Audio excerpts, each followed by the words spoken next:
Hello, my name is Toshi Shimada, music director and conductor of the Eastern Connecticut Symphony Orchestra.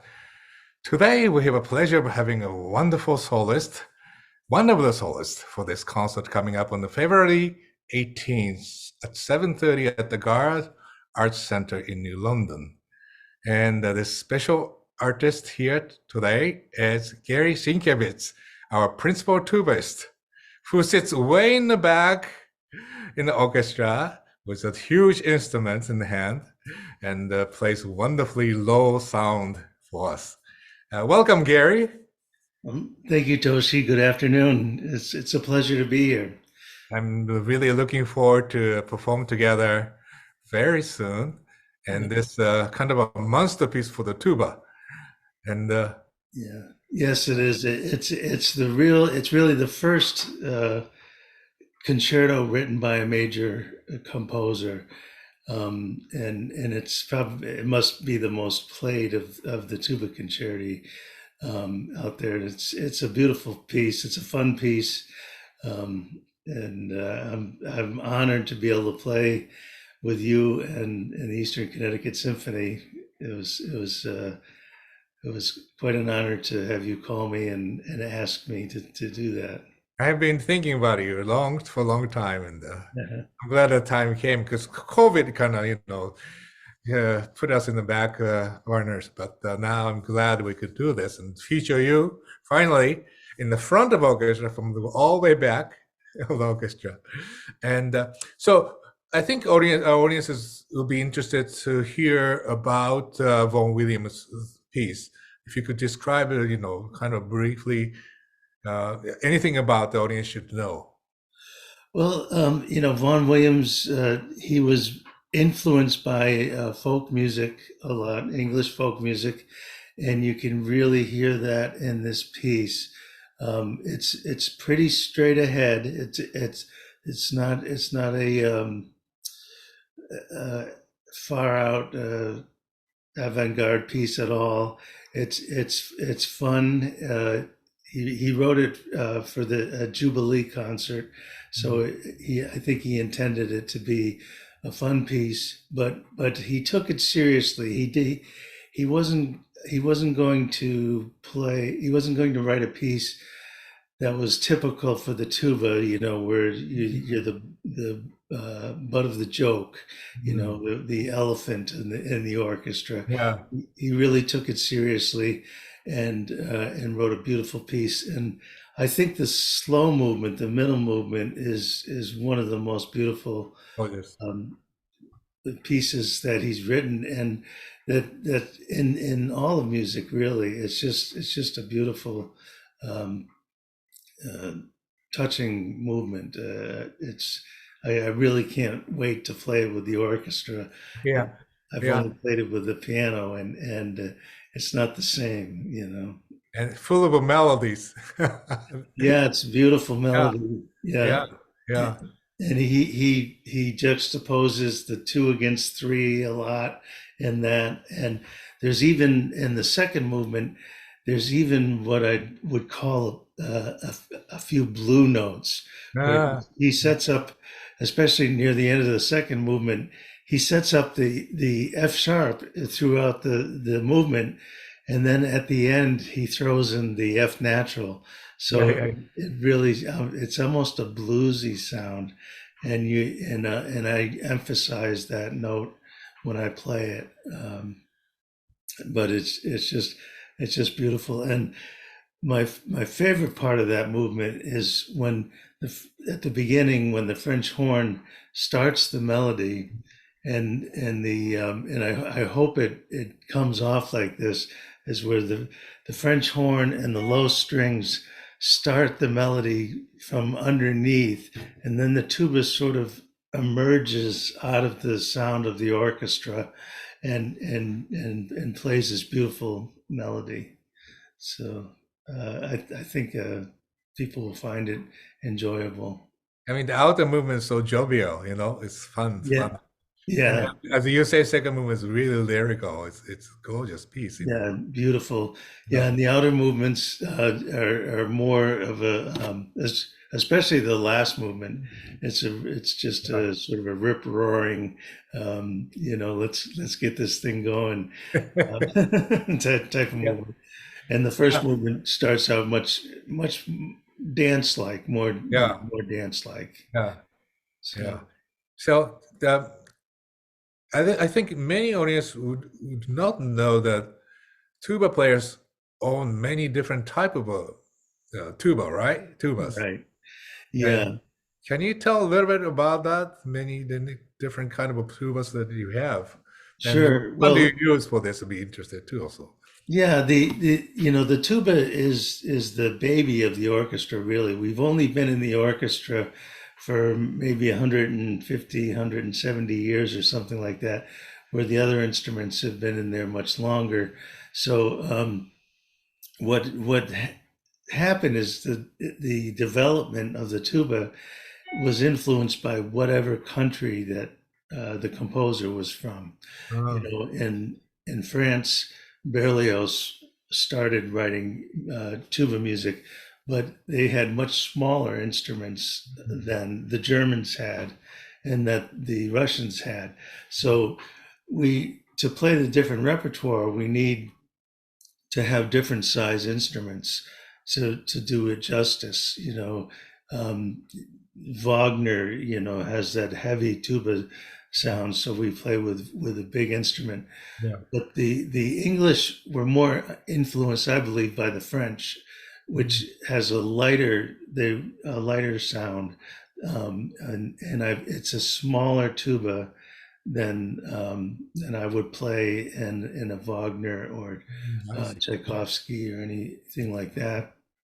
And the smaller tuba is keyed in F, so I have to change fingerings for the F tuba, and that was the tuba that Vaughan Williams had imagined in his head. So the F tuba is a higher pitch than the B flat and the C tubas. Mhm. So a lot of this piece is in the middle to upper register of the tuba. So it creates a problem when you're practicing, for it, because I can't practice for hours nonstop in that upper register Yeah, because I see. Uh-huh. it makes you I get tired quicker, but it makes for these some of the quicker spots a lot easier too. If I was to play this down an octave or so, it would be a little bit more clumsy. Hmm. But I see. Yeah, the tuba that I'm playing it on is the F tuba, which is what Vaughan Williams had imagined. I see. Yeah. It's incredible. Yeah, yeah. It's interesting. You said it's baby of orchestra, but it's a big baby elephant of orchestra in a way. It's a huge instrument. How heavy is the tuba usually? Especially. They're usually between 20 and 35 pounds, something Ah, like that, so depending on this the key, how length the tube mhm, is. Like for yeah, my C tuba, I think it's 16 feet long if we were to yeah, stretch it out. I don't know what the F tuba is, but yeah. it's it's it's much shorter. It looks really heavy to me when I'm looking at it Yeah, always. yeah, yeah. Well, they do get they do get heavy, and Uh, there'll be some concerts where I might play two tubas, and I think I will play two tubas on this concert because I'll play my F tuba for the Vaughan Williams, and then I'll play my double C tuba for the Rachmaninoff and the second half, yeah, in the I second half. see. So Uh-huh. I'll be carrying two tubas, My and goodness. thankfully there's no mute in any of I see. the. Yeah, that's a mute too. Also, that's a big, Yeah. yeah. So, I had to recently, I played with Bocelli at the oh Boston yeah. Garden, and I had to play, their conductor, music director wanted me to play a cimbasso. Oh my gosh, So that's very interesting stuff. it's a Looks whole like a nother, trombone in a way, right? it looks more like a trombone than it does a tuba, and I figured I was between the tuba and the cimbasso and everything. I was carrying around about 75 pounds worth of it, you know. It's crazy. Yeah, that's incredible. Yeah. Yeah, but how do you, no, change the subject now? That's that unfortunately tuba as a tubist, you don't get to play in the program entirely all the time. Right. Like in Dvorak's New World Symphony, you play only few notes and that's it in the second Yeah. movement. Yeah, yeah. And and just curious, how do you spend the time, so to say, dead time that you are not playing in the concert during that time? What do you do usually? Well, it depends on the situation, but mostly I just sit there and listen to my colleagues and marvel at how beautifully they play. Like you said, the Dvorak. I Yeah, don't play that much, but there's of course the beautiful English horn solo yeah. and that so most of the time I spend just listening to the rest of the orchestra. The joke is that the reason that tuba players tend to be overweight is because they spend all that extra time at the donut shop. But but I try to avoid those these days. Yeah, no donuts. That's interesting story. Yeah. Well, gosh. So now let me ask you about your life as a musician. You teach at many places and all those things. I think I'm so curious. Why do you do, and where do you also play? Where else do you play? Can you tell us a little bit about that too? Well, I'm a freelance musician, so I play all over the place. I've played in probably most of the New England orchestras, Ah, and some in New York, yeah. Albany Symphony, and some down in Westchester. And I remember I played for you in the Portland Symphony Yes, probably 20, long time 30 ago. years ago. I Yeah. don't remember when it was, but I didn't put the two together for the longest time. You didn't And recognize me when you get here. I remember that Carmen was on the program though. Ah, yeah, okay. Yeah. So so I play, I travel all over, mostly New England, Yeah. and I do a lot of brass quintet Mm, music. We do some recitals, but we also do a lot of celebrations, graduations, and stuff like that.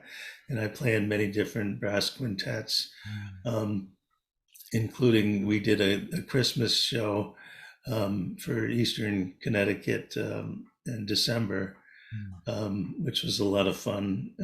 And so I did that, and I also teach a lot. I teach Yeah. privately, and up until 2 years ago, I was teaching at three different colleges. Mm. Um, I've been teaching at the University of Connecticut for about 31 years, I think it's been. And I teach at Smith College, which is just down the Right there. street Yeah. from me. Yeah. Your area. Um, Yeah. and I teach, was teaching at the College of St. Rose until they cut out their music ed Mm. program. So I would go up there once a week. That's in Albany also, but So, so you spend a lot of time in your car. a lot of time in my car, too much You time in my have a car. dependable car, right? Yes. Lots of mileage on it. Yeah, yeah. The cars these days are much more reliable than they used to be. Yes, So, thank God. Yeah. yeah, Yes. Yes. Yes. Yes. thankfully, yeah. Yeah. But Well, great. the traffic is not getting Oh any better. no. That's for sure. Yeah, All this highway driving. It's yeah, crazy. Yeah, yeah. yeah. Well, we are very fortunate to have you as a member of Eastern Connecticut Symphony, Gary. And I'm really looking forward to this upcoming concert on February 18th. Yes. And I always wanted to do this piece with you. So now it's gonna dream come true. Yeah, So I'm very excited about it, and can't wait to have the orchestra backing me up. Because there's so many great players in the orchestra. yeah, You know, they were all great supportive for you. I know that. yeah, They are very supportive. Yeah, yeah. When I was down trying out different mouthpieces at the last Oh, concert, yes. and I was asking different people, and they were giving their opinion on which one they liked better and all that. And they Yeah, I were, think most audience would don't know that you have to kind of choose the right type of right kind of a mouthpiece, right? Just not just the one set that comes through when we play, right? yeah, yeah. No, I have a pile of mouthpieces, and this F tuba that I'm playing actually comes with two different lead pipes. Oh, And I was planning on playing it with the small lead pipe, but after trying out a whole bunch of different combinations, I decided to go with the larger lead pipe and a smaller mouthpiece. So oh, wow. it's it's a little um, challenging to try to find the right one, but I think I really like the sound of this. What I picked. So. It's great. So not often the tuba player gets they come in the front and play solo, and this is a great chance for audience to really catch that. And so, well, okay, thank you so much, Gary, and looking forward. Well, thank you, Toshi, and it's an honor to play for you and for the audience at Eastern Connecticut. Thank you very much. All right, take care. Take care. Bye bye. Bye bye.